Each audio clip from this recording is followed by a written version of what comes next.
আজকের এই ভাঙড়ের মাটিতে দাঁড়িয়ে বলছি, নৌসাদের আব্বাসের আর ওর চাচা তুহা তিনটেরে যদি আগামী দিনে রাতের ঘুম না কেড়ে নিতে পারি, আমার নাম শওকত মোল্লা নয়। মানে ওরা পার্টি করতে করতে মাতাল হয়ে গেছে।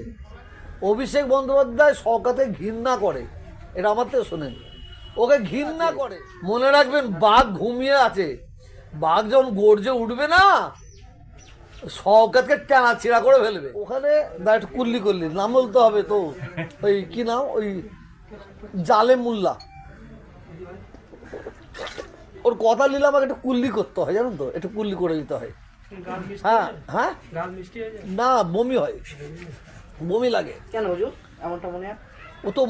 ও তো মানুষের মধ্যে পড়ে না, ও তো মানুষের মধ্যে পড়ে না। একটা পশুকে একদিকে রাখবেন আর ওকে একদিকে রাখবেন, মানুষ দেখবেন পশুটার দিকে তাকাবে, ওর দিকে তাকাবে না।